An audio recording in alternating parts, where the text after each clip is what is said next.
কিছুমান ধাৰণা মানুহৰ এতিয়াও ভ্ৰান্ত হৈ আছে সত্য আৰু ধাৰণাৰ মাজত সদায় পাৰ্থক্য আছে আমি সদায় সত্যটোৰ মুখামুখি হ'বলৈ শিকিব লাগে ধাৰণাটোক আমি সত্য বুলি ভাবিব নালাগে এটা ভ্ৰান্ত আমাৰ পুৰণিকলীয়া কিছুমান চিন্তাই এতিয়াও আমাৰ অসমীয়া সমাজখনক গ্ৰাস কৰি আছে এজন খেতিয়কক কোনো সম্ভ্ৰান্ত মানুহৰ ছোৱালী এজনী বিয়া দিব নিবিচাৰে খেতিয়কে এনেকৈ ভাবে কিন্তু সেই খেতিয়কজন যেতিয়া তেওঁ খেতিয়ক শব্দটোৰ ঠাইত তেওঁ যদি বিজনেছমেন শব্দটো ব্যৱহাৰ হয় তেতিয়া সেই একেখন ঘৰেই ছোৱালীজনী বিয়া দিব বিচাৰে কি কৰে তেওঁ বিজনেছ কৰে খেতিয়ক বুলি ক'লে ছোৱালীজনীক বিয়া দিব নিবিচাৰে কিন্তু বিজনেছ কৰে বুলি ক'লে দিব বিচাৰে কিয় কৈছোঁ মই আপোনাক কোনোবাই যদি চুলি কটাইছে এখন যদি তেওঁ দোকান খুলি লৈছে আমি কি বুলি কওঁ এখন নাপিতৰ দোকান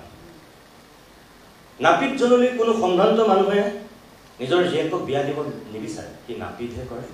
কিন্তু যেতিয়া সেই একেজন মানুহে সেইখন বিউটি পাৰ্লাৰ খোলে তেতিয়া কিন্তু আমি তেওঁ বিজনেছ কৰে তেওঁ এখন বিউটি পাৰ্লাৰ আছে নাপিতৰ দোকান নহয় এখন বিউটি পাৰ্লাৰ তেতিয়া আমি ভাল পাওঁ একেজন মানুহে যদি হোটেলত ৰান্ধনি কৰে বুলি কওঁ আমি বিয়া নিদিওঁ ছোৱালীজনী হেই ৰান্ধনি এনেকৈ কওঁ ৰান্ধনি এটালৈ বিয়া দিছিল কিন্তু যেতিয়া আমি কওঁ ছেফ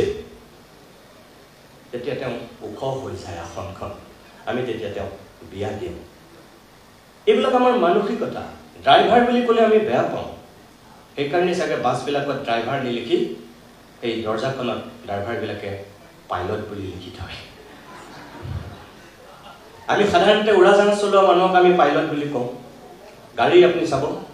দৰ্জাখনত ড্ৰাইভাৰৰ কাষত থকা দৰ্জাখনত ড্ৰাইভাৰ বুলি নিলিখে তেওঁলোকে লিখি লয় পাইলট এইটো আমাৰ সৰু তেনে সাধাৰণ কথা কিন্তু এইবিলাকত বহুত এখন মহাভাৰত সোমাই থাকে আমাৰ মানসিকতা আমি নিজকে ডাঙৰ কৰিব বিচাৰোঁ আমি উচ্চ হ'ব বিচাৰোঁ আমি ওখ হ'ব বিচাৰোঁ কিন্তু আমাক কেতিয়াবা সমাজে সেই ওখ হোৱাৰ সপোনটো পূৰণ কৰাত ক'ৰবাত বাধা দিয়ে আৰু সেইকাৰণে আমি কেতিয়াবা বেলেগ এটা ৰাস্তা তৈয়াৰ কৰিবলগীয়া হ'ব পাৰে আৰু মই ভাবোঁ এই আপোনালোক যিসকল ইয়াত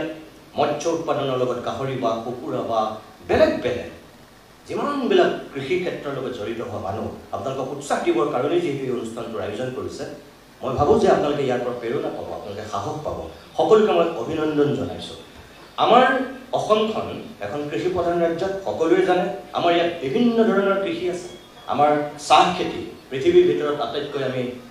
বিখ্যাত এখন ৰাজ্য গোটেই পৃথিৱীত যিটো চাহ উৎপাদন হয় তাৰ কিমানখিনি আমি অসম উৎপাদন কৰোঁ আপোনালোকে চাওক অসম বুলি ভাৰত বুলি নহয় এছিয়া বুলি নহয় গোটেই পৃথিৱী জুৰি কিন্তু তাৰপিছতো আমাৰ ক্ষুদ্ৰ চাহ খেতিয়কসকলে যিটো মৰ্যাদা পাব লাগে পায় নেকি নাপায় আমাৰ ধান আগতে দুটাই খেতি আছিল চাহ খেতি আৰু ধান খেতি কিন্তু এতিয়াতো সেইটো নহয় আজি অজস্ৰ আজি অসমৰ নেমু লণ্ডনলৈ গৈছে আজি অসমৰ ৰঙালাও সৌদিনাখন বোকাখাটৰ পৰা ৰঙালাও ক'লৈ পঠিয়াইছে ভিয়েটনামলৈ পঠিয়াইছে এই যে নেমু ৰঙালাওৰ পৰা আৰম্ভ কৰি ইমানবিলাক আমাৰ কৃষিজাত সামগ্ৰী এতিয়া আমি যে বিদেশলৈ পঠিয়াব পৰা হৈছোঁ কেনেকৈ পাৰিছে এয়া আপোনালোকৰ নিচিনা মানুহখিনিৰ সাহসৰ কাৰণে প্ৰেৰণাৰ কাৰণে এই উদ্যমটোৰ কাৰণে সংকল্পৰ কাৰণে সেইখিনি সম্ভৱ হৈছে গতিকে মই ভাবোঁ যে এনেধৰণৰ অনুষ্ঠানে তেনেকুৱা আৰু হাজাৰ হাজাৰ মানুহ সৃষ্টি কৰিব প্ৰেৰণা পাব যে আমি কৃষি ক্ষেত্ৰত জড়িত হৈও আমি জীৱনৰ বাটত বাট বুলিবলৈ আমি সাহস পাম আমি আগুৱাই যাম আৰু সেইটোৱেই অংকুৰিত অসমে কৰিছে মই আৰু বেছি দীঘলীয়া নকৰোঁ আৰু বহুত বঁটা দিবলৈ আছে চাগে আৰু বহুত কেইজন বিশিষ্ট অতিথিও আছে মুখ্য অতিথি দিগন্ত কলিতা মহোদয় আছে মই আপোনালোকক পুনৰ কৈছোঁ যে ইয়ালৈ অংকুৰিত অসমে মোক মাতি আনি অংকুৰিত অসম ধন্য হোৱা নাই এই অনুষ্ঠানটোৰ সাক্ষী হ'বলৈ ইয়াত উপস্থিত থকাৰ সুযোগ দিয়াৰ কাৰণে মই নিতুমণি শইকীয়া নিজে ধন্য হৈছোঁ কাৰণ আপোনালোকবিলাক অসমৰ আচল ধৰণী আচল সম্পদ আপোনালোকে অসমখনক এটা পৰ্যায়লৈ লৈ যাব অসমৰ মুখ্যমন্ত্ৰীয়ে শ্ৰেষ্ঠ ৫খন ৰাজ্যৰ সপোন দেখি দিন ৰাত একাকাৰ কৰি কষ্ট কৰিছে কিন্তু তেওঁ তেতিয়াহে সফল হ'ব য'ত অসমৰ কৃষকসকল সফল হ'ব য'ত অসমৰ কৃষিখণ্ডৰ বৈপ্লৱিক পৰিৱৰ্তন হ'ব য'ত প্ৰত্যেকজন ব্যক্তিয়ে মৰ্যাদাৰে জীয়াই থকাৰ এটা সাহস আৰু শক্তি পাব আৰু সেইকাৰণে মই ভাবোঁ যে আপোনালোকক উপেক্ষা কৰি কেতিয়াও আমি শ্ৰেষ্ঠ ৫খন ৰাজ্য সৃষ্টি কৰিব নোৱাৰিম আপোনালোকৰ প্ৰত্যেকগৰাকী যিমানখিনি দূৰৰ পৰা ইয়াত মানুহ আহিছে আপোনালোকক মই অন্তৰৰ পৰা শুভেচ্ছা দিছোঁ যিসকলে আজি বঁটা পাইছে তেখেতসকলক অভিনন্দন জনাইছোঁ আৰু যিসকলে এই প্ৰক্ৰিয়াটোত অংশগ্ৰহণ কৰি এতিয়ালৈকে বঁটা পোৱা নাই আপোনালোককো অভিনন্দন জনাইছোঁ এই কাৰণে যে